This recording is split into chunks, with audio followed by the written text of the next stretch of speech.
Focus study में आपका स्वागत है। आज हम मैथ का सबसे इंपॉर्टेंट टॉपिक देखने वाले हैं, जो है प्रॉफिट एंड लॉस, लाभ और हानि।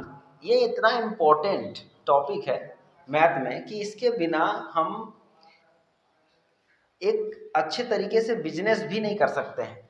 अगर आपको अच्छे से बिजनेस को समझना है और अपना फायदा करना है तो आपको लाभ हानि जो प्रोसेस है, ये सिंपल प्रोसेस है, इसको आपको समझना होगा अच्छे से। तो आज के हम इस टॉपिक में लाभ और हानि को एक गणितीय रूप में देखेंगे कि किस प्रकार हम आसानी से इन चीज़ों को कर सकें। तो चलिए शुरू करते हैं। इस टॉपिक को समझने के लिए सबसे पहले हम बेसिक चीज से बात करेंगे। जैसे समझिए कि आप कोई एक कलम खरीदते हैं, कलम यानी कि पेन खरीदते हैं 5 रुपए में और उसको बेच देते हैं 10 रुपए। तो सबसे पहले जैसे हमने एक पेन खरीदा तो क्रय मूल्य यानी कि खरीदा हुआ दाम हमने खरीदा, जिसको हम लोग इंग्लिश में बोलते हैं, इसको कॉस्ट प्राइस बोलते हैं, कॉस्ट प्राइस। तो 5 रुपए में कोई एक कलम खरीदा और उसको बेच दिया 10 रुपए में। तो जब हमने 5 रुपए में खरीदा और 10 रुपए में सेल कर दिया, तो इसमें हमें लाभ हुआ या हानि, तो ये जानने के लिए हमें फॉर्मूला जानना बहुत जरूरी है। देखिए, अगर लाभ होता है तो हमें क्या करना होता है, जो हम लोग का बेचा हुआ दाम है वो हमेशा ज्यादा होता है खरीदा हुआ दाम से। तो इसमें करना क्या है, जब भी हम लाभ निकालेंगे तो लाभ का जो फॉर्मूला होता है ये सिंपल है। तो इसका फॉर्मूला हमेशा होगा विक्रय मूल्य घटाओ क्रय मूल्य। तो यहां देखिए, विक्रय मूल्य बेचा हुआ दाम कितना है 10 रुपया और खरीदा हुआ दाम कितना था 5 रुपया। तो जो होने वाला लाभ है वो है 5 रुपये। तो ये बहुत सिंपल है। इसी प्रकार हम इसको अब एक स्टेप और आगे जाएंगे कि ये जैसे लाभ हुआ, तो अब लाभ प्रतिशत, आप गणित में सुनते हैं लाभ प्रतिशत, तो लाभ प्रतिशत कैसे निकालें। जब आपको लाभ पता हो तो आपके लिए लाभ प्रतिशत निकालना बहुत आसान है। उसको हम निकाल सकते हैं। जैसे इसका जो फॉर्मूला होता है वो कुछ ऐसा होता है, लाभ प्रतिशत बराबर होता है लाभ बट्टा क्रय मूल्य गुना 100। तो इसको आगे हम देखेंगे तो देखिए, लाभ कितना आया 5 रुपए और क्रय मूल्य कितना है, यहां से लेंगे वो भी 5 रुपए, और ये 100% के लिए लगा है। तो इसको हम लोग हल करेंगे तो 5 एका 5, ये कट गया तो 1 बचा, तो 1 गुना 100 तो 100। तो यहां पर जो हम लोग को लाभ हुआ वो 100% लाभ हुआ, तो लाभ प्रतिशत 100 है। तो मतलब हम लोग का जो सामान है, हम जितना में खरीदे, हम लोग का जो फायदा था वो उतना ही हुआ, इसलिए यहाँ जो प्रतिशत है वो 100 आया। तो अब इसका और स्टेप आगे जाएंगे। अगर आपको अब सवाल में ये पूछा जाता है कि जब इस चीज को खरीदा गया 5 रुपए में और इसका अगर लाभ प्रतिशत कितना है 100, लाभ है 5 रुपए और प्रतिशत है 100, तो बताइए कि इसका विक्रय मूल्य क्या होगा। तो अब हम लोग उसको ज्ञात करेंगे कि जब किसी वस्तु का क्रय मूल्य दिया हो, सिंपल मेथड है, अब इसको नोट कर लीजिए। जब हम लोग अब क्या करेंगे, इसी से देखिए सवाल कैसे, हम लोग हर उस टॉपिक को कवर करेंगे जो आपके लिए इंपॉर्टेंट है।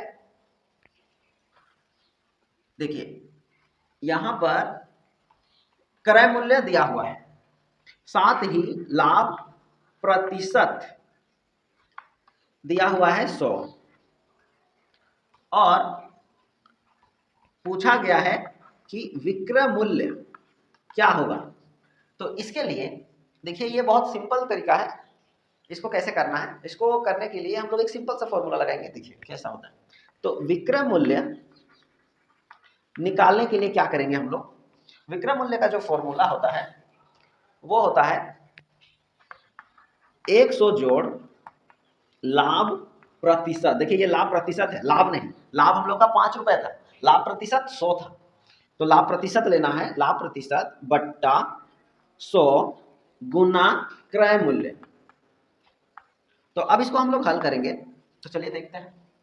100 प्लस ये लाभ प्रतिशत कितना है, ये भी 100 है, पूरा का बट्टा 100, और गुना में कितना है क्रय मूल्य, तो क्रय मूल्य कितना है 5। आगे चलेंगे तो देखिए 100 प्लस 100 कितना हो गया 200, और बट्टा में कितना है 100, और ये क्रय मूल्य 5, तो इसको कटेगा तो काटेंगे, ये जीरो गया, ये जीरो, ये जीरो, ये जीरो, सब खत्म। अब बचा 2 और नीचे 1, तो 2 बचे 10, तो 2 गुना 5 बट्टा में 1, तो उसको नहीं लिखते हैं, तो 10। तो देखिए यहां पर हम देख रहे थे, जो हमने शुरू में लिखा था कि 10 रुपए जो विक्रय मूल्य था वो देखिए आ गया, जब हमने प्रतिशत को डाला तो ये विक्रय मूल्य इससे पहले जो हमने लिखा था वो देखिए आ गया। तो इस प्रकार आप आसानी से इसको ज्ञात कर सकते हैं। तो ये तो था पेन का, पेन यानी कि इसको हिंदी में बोलते हैं कलम।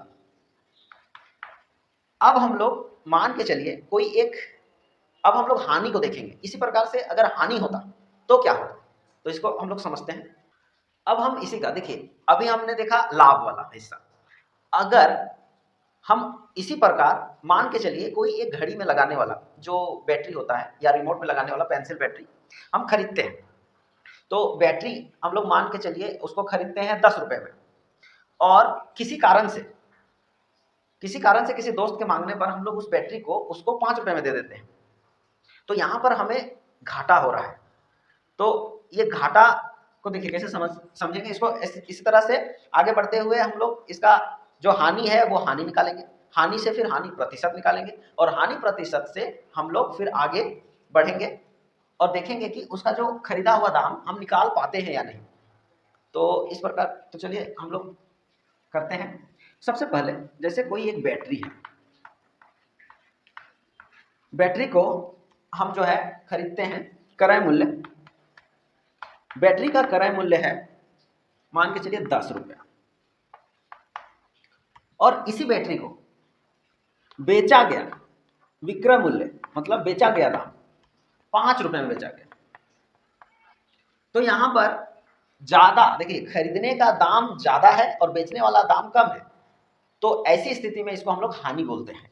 तो हानि हो रहा है यहां पर, तो हानि बराबर जो फॉर्मूला होता है वो होता है क्रय मूल्य घटाव विक्रय मूल्य। बहुत सिंपल है। तो क्रय मूल्य कितना है 10 और विक्रय मूल्य है 5, तो हानि कितना हुआ 5 रुपए, 5 रुपए का हानि हुआ है यहाँ। तो 5 रुपए हानि हुआ, तो हम लोग क्या करेंगे, अब हानि से हम लोग हानि प्रतिशत देखेंगे कि हानि प्रतिशत कितना है। तो हानि प्रतिशत निकालने के लिए,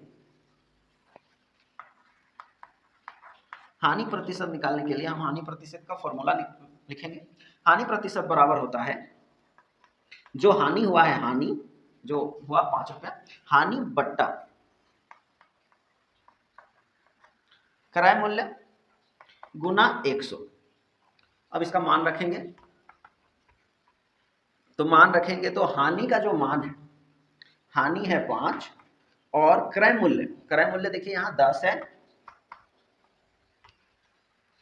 और इसका प्रतिशत निकाल रहे हैं इसलिए हम 100 से गुना करेंगे। तो ये ऊपर है, तो इसको हम लोग गुना करेंगे, तो इसके नीचे कुछ नहीं तो 1 है, 5 गुना 1 500 बट्टा 10, तो ये जीरो कटा, ये जीरो कटा, तो हानि जो हुआ, हानि प्रतिशत, जो हानि प्रतिशत हुआ वो हुआ 50। तो 50 जो है वो हानि प्रतिशत है। तो अब हम लोग आगे बढ़ेंगे इसका एक स्टेप।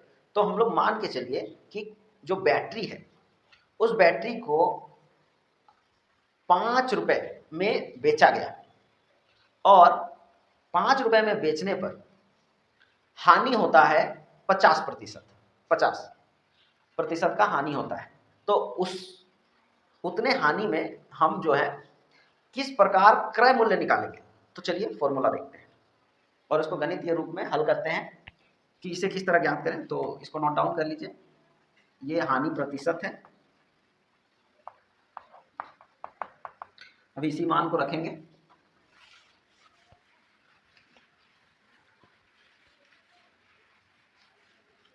तो अभी हमें ज्ञात क्या करना है, जैसे हमारा जो सवाल है अब वो है क्रय विक्रय मूल्य। अब हम लोग जो है विक्रय मूल्य हम लोग का है 5 रुपए, हानि प्रतिशत, हानि जो है वो है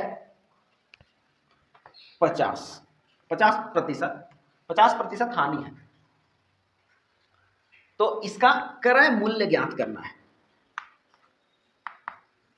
तो क्रय मूल्य क्या होगा, तो देखिए क्रय मूल्य का जो फॉर्मूला है वो कुछ ऐसा होगा, 100 बट्टा 100 माइनस, देखिए जब लाभ था तब प्लस, और वो यहाँ जब हम लोग लिख रहे थे विक्रय मूल्य तब जो प्लस माइनस होता है वो ऊपर होता है।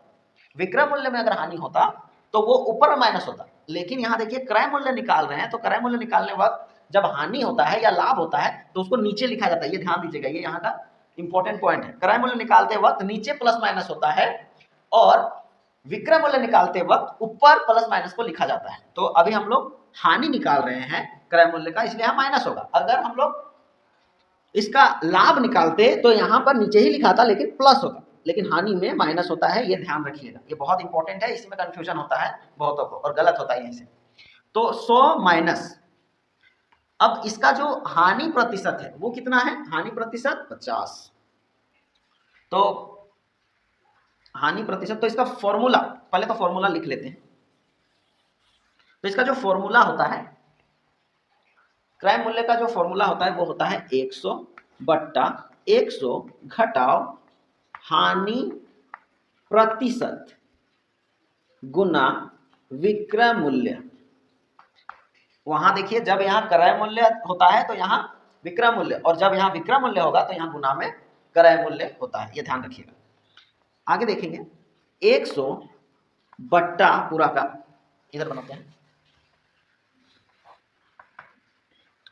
100 पूरा का बट्टा 100 घटाओ हानि प्रतिशत कितना है 50 गुना विक्रय मूल्य कितना है 5 रुपए।